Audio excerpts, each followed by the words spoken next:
everyone, how you doing today? We've got a special video, and it's a tool that kind of is near and dear to my heart. I'm going to say it wrong. All these AI companies have kind of odd names to say, but it's Valossa, either way. It's a very cool software service type platform. And what I love about it is that, and we're going to test it today, is that you can upload a video, and it's like a third-party independent verification of the video. It watches the video. It'll give you a summary, it'll give you keywords, it'll give you metadata, and it's going to give you safety factors. You can also ask the chat within the service questions about the video, like, what are viral moments? Does it meet YouTube's conditions for high quality content for kids? Things like that. And it's a third-party independent voice. So if you have to submit something, say to an advertisement that you're doing, or for independent verification, you're making video content, and they're like, hey, we want to verify that it hits these points. You can send it in to Valossa, get third-party verification, and it's there for you. And it also would probably work for YouTube if they would accept it, I guess. But so this is what we're gonna do. We're gonna show you how it works, and I created a special video here to try to trick it. I'm gonna have to open this up. So again, I created a video right here. It's called Valossa test, and we're gonna see if we can put it through the ringer. We're gonna try to put something in a kid's video that shouldn't be there, and we're gonna see if it catches it. But first, let's give you a rundown. First things first, these platforms are not free. And rightfully so, right? This is pretty powerful stuff, right? Being able to watch and upload videos and have it give you feedback, that's not something that is free. So if we look at it, I'll go into my account here, and settings, plan. So I've got an active subscription, and let's go to subscription management. We're going to upgrade it. And so it's all in euros. So if you don't live in Europe, you're out of luck. Just kidding, you're fine. So the basic plan that I've got right now is 1.5 hours of AI analysis. So about 90 minutes, right? Give or take 0, it's 90 minutes. And then you've got up to 5, 12, and then 30 hours, depending on how much you need. And there are also these task credits. I don't actually know exactly how they work, but like within the chat itself, if you ask it a question, use a task credit. I've not really used most of my credits yet, so it works okay. You can have different editing projects, and then you can actually export the MP4s that you created to get like viral clips and whatnot. So, but first, that's just kind of the billing part of it. Obviously, build monthly. When I test these things out, I like to do build monthly, because sometimes you just hit dogs, right? They just don't work. I don't think that's the case here, but we do have our trick scenario to verify that. But so I've uploaded prior to this 1, 2, 3, 4, 5-ish videos, and let's just show you how it works. So this is a video I've already uploaded and analyzed. You can see here, it gives you a summary. In this video, the assistant finds Paw Patrol. So this is for the engineering family. Turn down the volume on that a little bit. Hey, what's Mayor Humdinger do? And so, assistant, you want to try a challenge real quick? Okay, I'll try. See if you can go through. so this description nails it. The keywords, again, pretty well nails it. So she's looking for Paw Patrol with a magnifying glass. Oh, that's actually a pretty good spot right See here. if you can go through this. Yeah.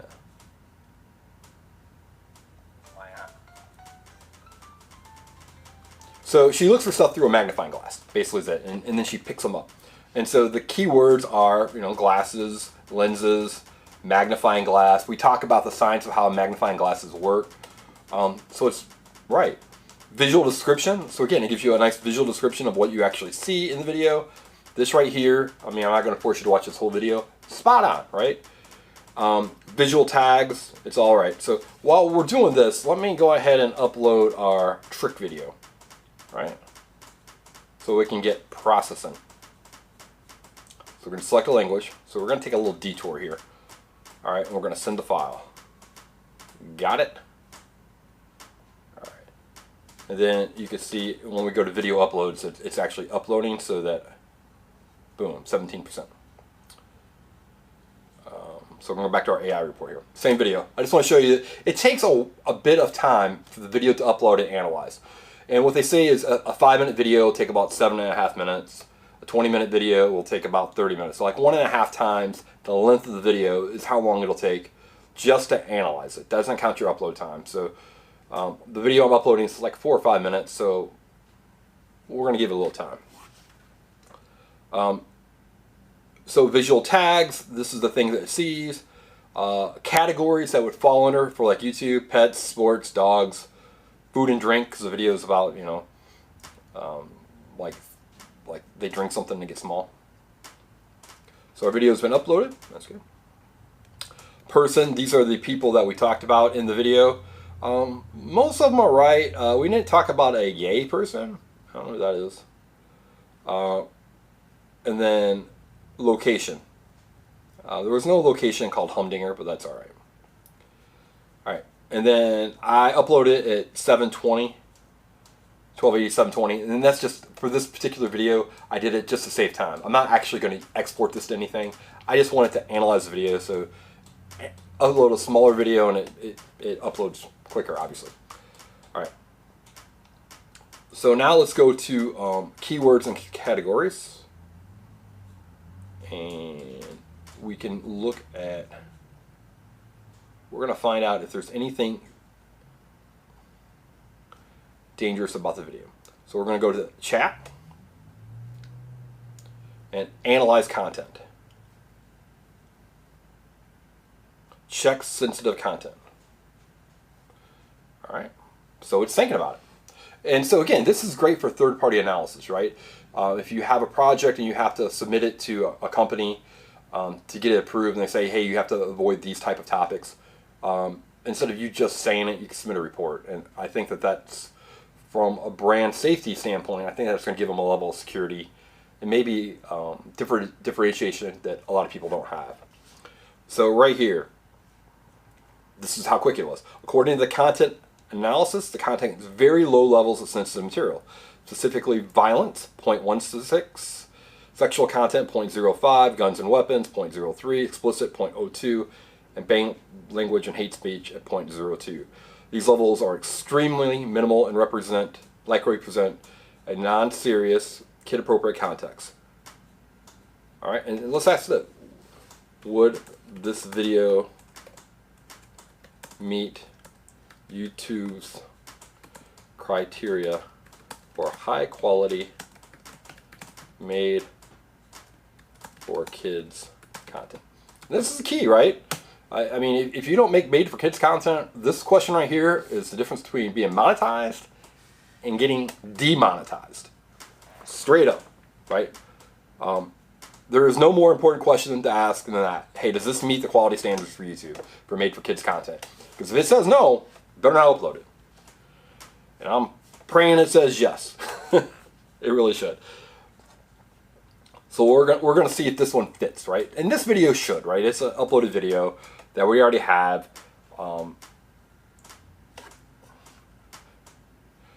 Based on a comprehensive analysis, the video aligns well with YouTube's criteria for high quality made for kids content. It contains educational, positive, and child appropriate themes, features family friendly adventures, and has only minimal amount of sensitive content with safe non-graphic context. Below is a summary, right? So like if there's an issue within YouTube, you know, I can go into YouTube support and provide this third-party verification that the video meets their standards. You know, it's not just my word versus their word, it's their word or their AI word versus a third-party platform, right?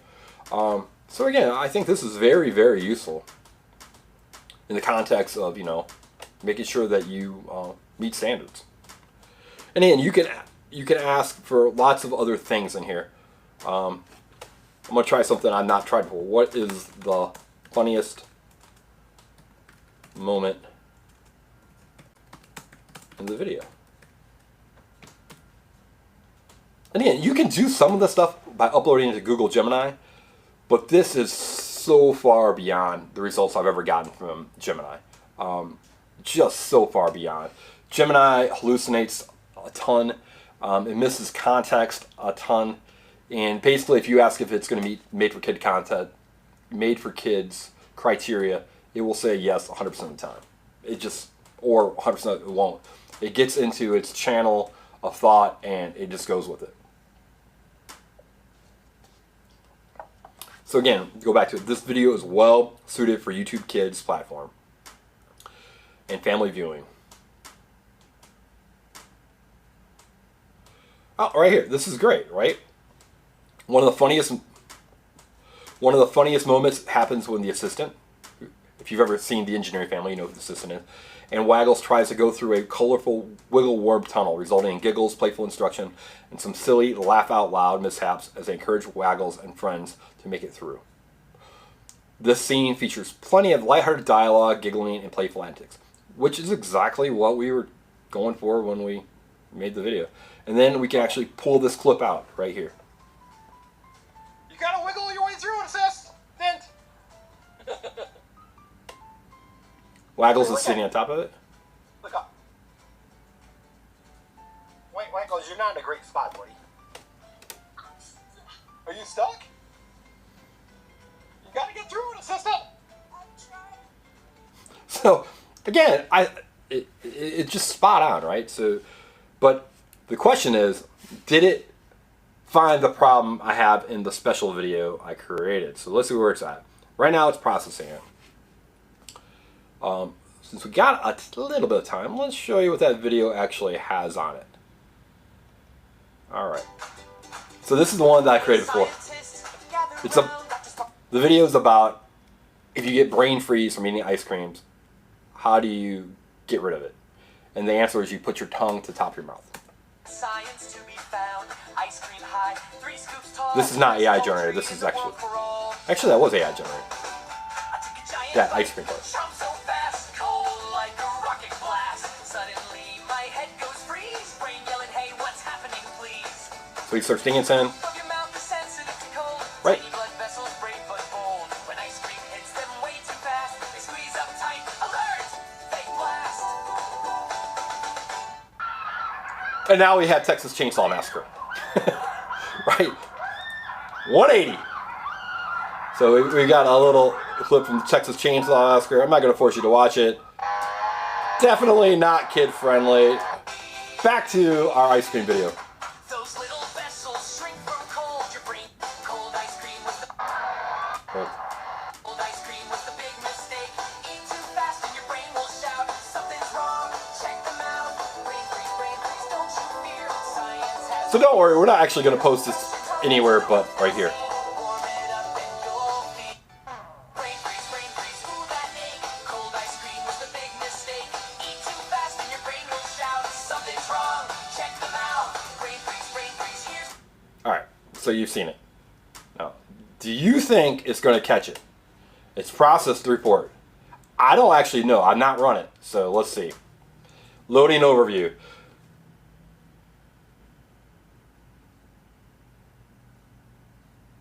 This is education. Dr. Spark explains the phenomenon of brain freeze, consuming ice cream. Through a catchy rhyme,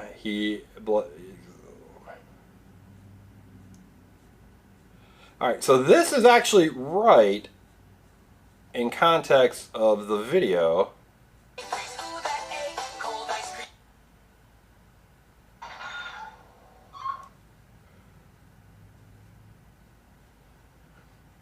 Alright, so the program features anime characters like a lung scientist.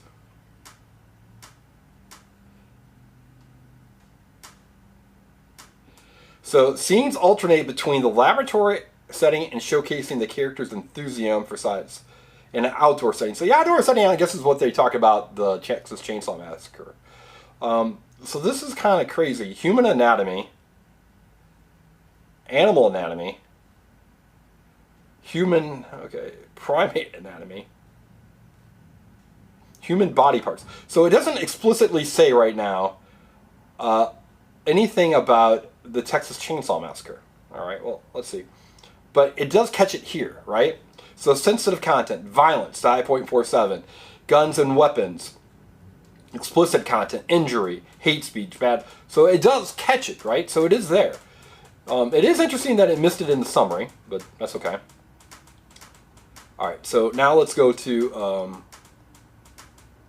food and drink, events and attractions, visual. All right, so some colorful beakers. The character wearing a white lab coat. And it might have messed it up a little bit. It might have messed it up a little bit because there's no talking in the Texas Chainsaw Massacre part. All right, so now let's go to the chat. Let's go to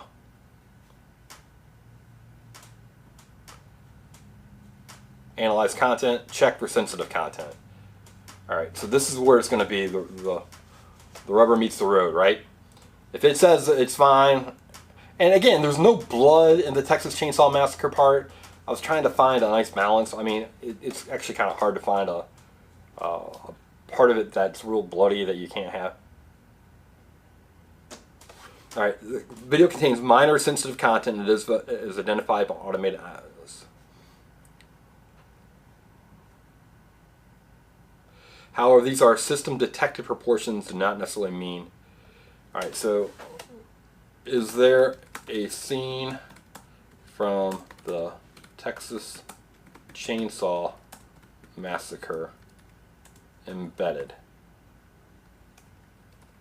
in the video?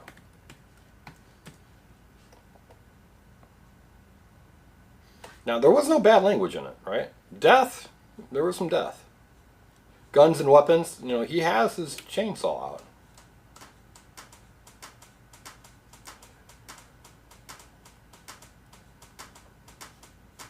So I think the next test would be to actually have something with more audio cues in it, instead of just visual cues. Yeah, there appears to be an embedded scene reminiscent to the horror genre. Yeah, and it picked it out, right? So yeah, so it literally picked it out. This scene is intense, betraying strong horror elements and includes sensitive content such as visible violence and distress. All right, so would this video meet the standards for YouTube Kids, made for kids, YouTube Kids, high quality content that is made for kids? All right. So I did ask if Texas Chainsaw Massacre was embedded in. So I did kind of lead it a little bit in that direction, obviously, or a lot in that direction. But again, it is interesting to say, look, it did show up here, right? I would hope that, you know, if the people of Valossa are watching it, maybe have these summaries a little bit less overview and more detailed. I think it would have caught it. But it caught the whole clip. The whole 45 seconds is there. Yeah, so fit for kids, and it contains horror theme. Based on YouTube quality, this video does not meet the standards for YouTube's high quality, kid appropriate. While most of the video features educational material about science, a notable segment includes a horror-themed visuals clearly reminiscent of the Texas Chainsaw Massacre, with violence, blood, and distress. So, I'd say that it was like 85–90% effective in catching it. Actually, it was 100% once I let it. The summary and everything didn't say. It says some minor sensitive content here, but then as it investigated a little deeper, it definitely caught it, right? So kind of take that as your tool for how you'd use it in the future.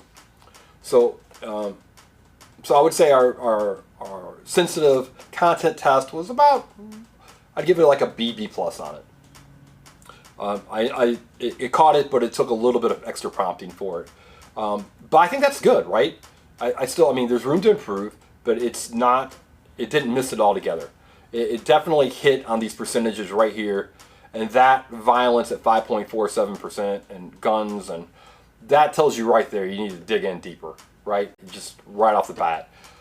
So again, it's a third-party analysis tool. I think it's still effective, and I think that it's a great way to actually kind of score your content and understand how YouTube sees it. And if you do have problems with YouTube, using it maybe as a third-party arbiter to try to get any kind of ratings, sensitivity ratings and stuff removed.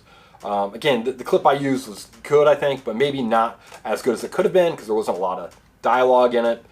So the context clues, it was darkly lit, might not have been quite as good as I would have hoped, but I still think it passed. If you have any questions on it, let me know. And if there's any other kinds of AI tools you want me to evaluate, let me know and I'll be happy to do that. So take care and have a great day.